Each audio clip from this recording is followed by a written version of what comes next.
भाषा, लैंग्वेज। देखिए, पढ़िए और समझिए। नेहा, कल तुम खेलने क्यों नहीं आई? कल मैं माँ के साथ बाजार गई थी। ये देखो रमा, मैं वहां से नाचने वाली गुड़िया भी लाई हूँ। रमा और नेहा आपस में बातें कर रही हैं। वे एक दूसरे की बातें सुनकर जवाब दे रही हैं। "हम्म, मैं लाल रंग की कार लूंगी। नहीं, मैं नाचने वाली गुड़िया लूंगी, जैसी नेहा लाई थी।" इस चित्र में रमा माँ के साथ बाजार जा रही है। वह सोच रही है कि कार ले या नेहा की तरह गुड़िया। रमा खिलौने की दुकान पर पहुंच गई। अंकल, मुझे वो वाली गुड़िया चाहिए। कौन सी? ये ये गुड़िया नहीं, मुझे नाचने वाली गुड़िया चाहिए। अच्छा, ये लो नाचने वाली गुड़िया। रमा दुकानदार को अपनी बात समझा रही है और दुकानदार समझने की कोशिश कर रहा है। बच्चों, आपने ध्यान दिया कि चित्रों में अलग अलग तरीके से बात हो रही है। नेहा और रमा आपस में सवाल जवाब कर रही हैं। रमा सोचकर दुकानदार को अपनी बात समझा रही है और दुकानदार समझ रहा है। यही तो भाषा है। कौशल पठन, उच्चारण, अबोध भाषण। तुम्हारा नाम क्या है? मेरा नाम राहुल है। मेरा नाम माही है। तुम कहाँ रहते हो? मैं सामने वाले घर में रहता हूँ। आओ, हम दोनों मिलकर खेलते हैं। चलो, आज खूब मजा आएगा। आपने राहुल और माही की बातचीत पढ़ी और ध्यान दिया कि वे एक दूसरे की बात सुनकर समझकर जवाब दे रहे हैं। राहुल और माही की बातचीत को पढ़कर आप जान गए होंगे कि भाषा के द्वारा ही हम अपनी बात दूसरों तक पहुंचा सकते हैं और दूसरों की बात सुनकर समझ सकते हैं। हमारे जीवन में बोलना बहुत जरूरी है। अगर हम बोल नहीं पाते तो हमारे पास भाषा भी नहीं होती, और भाषा नहीं होती तो हमारे साथ क्या होता, जरा ध्यान से देखिए।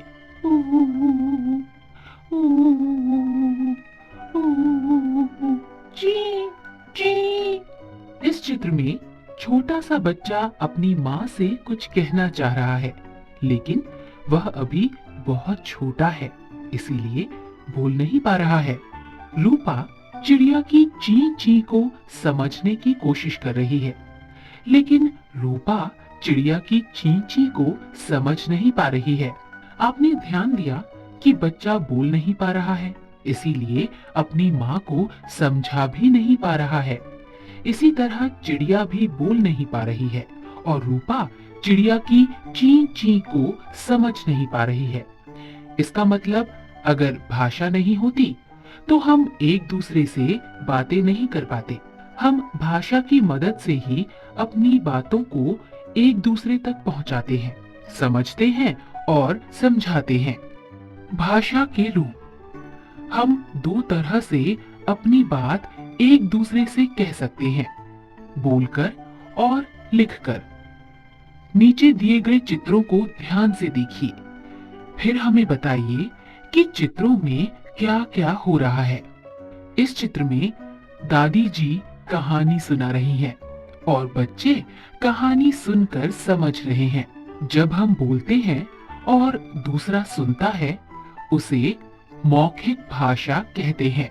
इस चित्र में नीलू अपनी कॉपी पर जानवरों के नाम लिख रही है और उसकी दोस्त उसे पढ़कर समझ रही है। जब हम लिखते हैं और दूसरा पढ़कर समझता है, उसे लिखित भाषा कहते हैं। क्या आप जानते हैं कि संसार के सारे जीव जंतु आपस में बातें करते हैं? उनकी एक बोली होती है जिसे वही आपस में समझते हैं, बस हम समझ नहीं पाते।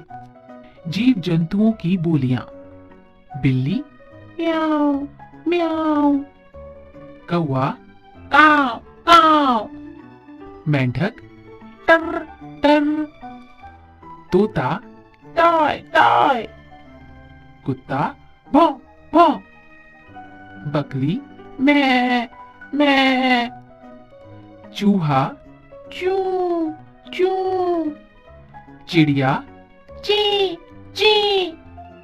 लिखने पढ़ने में जो आए, आपकी भाषा वो कहलाए।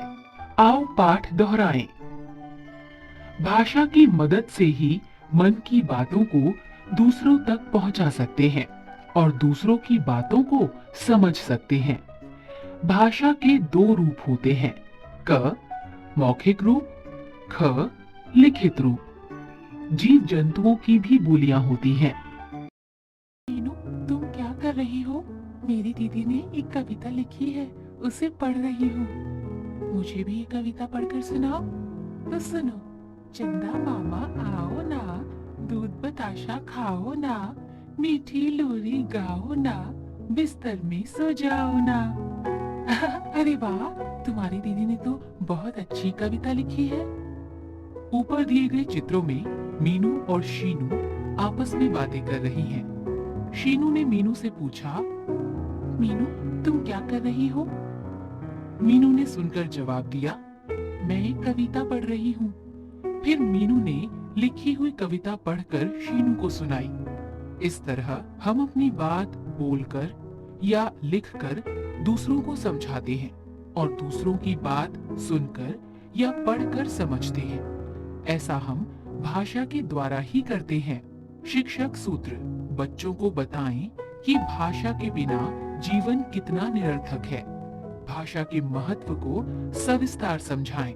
भाषा वह साधन है जिसके द्वारा हम अपनी बातों को दूसरों तक पहुंचाते हैं और दूसरों की बातों को समझते हैं। भाषा के रूप। भाषा के दो रूप होते हैं, क मौखिक भाषा, ख लिखित भाषा। क मौखिक भाषा, अपनी बात को बोलकर दूसरे तक पहुंचाना और दूसरे की बात को सुनकर समझना ही मौखिक भाषा है। जैसे, रोहन पार्क में खेलने चलोगे? हाँ हाँ जरूर चलूंगा। आज हम क्या खेलेंगे? आज हम बैडमिंटन खेलेंगे। ये मौखिक भाषा के रूप है जिसमें दो दोस्त एक दूसरे की बात सुनकर समझकर जवाब दे रहे हैं। ख लिखित भाषा, अपनी बात को लिखकर दूसरे तक पहुंचाना और दूसरे की बात को पढ़कर समझना ही लिखित भाषा है। जैसे, रिया देखो इस कॉपी में कितना सुंदर लिखा है। नीतू, मैं पढ़कर सुनाऊं कि इसमें क्या लिखा है? हाँ हाँ सुनाओ। इसमें लिखा है, एक परी थी, उसके पास जादुई छड़ी थी, उससे वह अच्छे अच्छे काम करती थी। ये लिखित भाषा के रूप है जिसमें रिया लिखा हुआ पढ़कर नीतू को सुना रही है। सड़क पर चलते समय आपने देखा होगा कि चौराहे पर खड़ा ट्रैफिक पुलिस वाला सीटी बजाता है और वाहनों को इशारे से रुकने तथा चलने का संकेत देता है, लेकिन वह भाषा नहीं होती है। ऐसे इशारे तो हम पशु पक्षियों में भी देखते हैं। क्या आपने कभी जानवरों की बोली को समझने की कोशिश की है? क्या आप उसे समझ पाते हैं? नहीं। तो क्यों नहीं? क्योंकि जानवरों की बोली भाषा नहीं कहलाती है। अन्य भाषाएं। भारत देश में 29 राज्य हैं, इसीलिए यहाँ लोग हिंदी भाषा के साथ साथ अपने राज्यों की भाषा का भी प्रयोग करते हैं। जैसे, पंजाब मैं पंजाबी बोलती हूँ, केरल मैं मलयालम बोलती हूँ, बंगाल मैं बंगाली बोलती हूँ, महाराष्ट्र मैं मराठी बोलती हूँ। विशेष, हमारे देश में बहुत से राज्यों में हिंदी भाषा बोली जाती है। पूरे राष्ट्र यानी देश में बोली जाने वाली भाषा राष्ट्रभाषा कहलाती है। हिंदी हमारी राष्ट्रभाषा है। हर साल 14 सितंबर को हिंदी दिवस मनाया जाता है।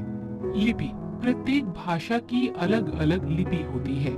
लिखने के ढंग या विधि को लिपि कहते हैं। भाषा, संस्कृत, हिंदी, मराठी, लिपि, देवनागरी।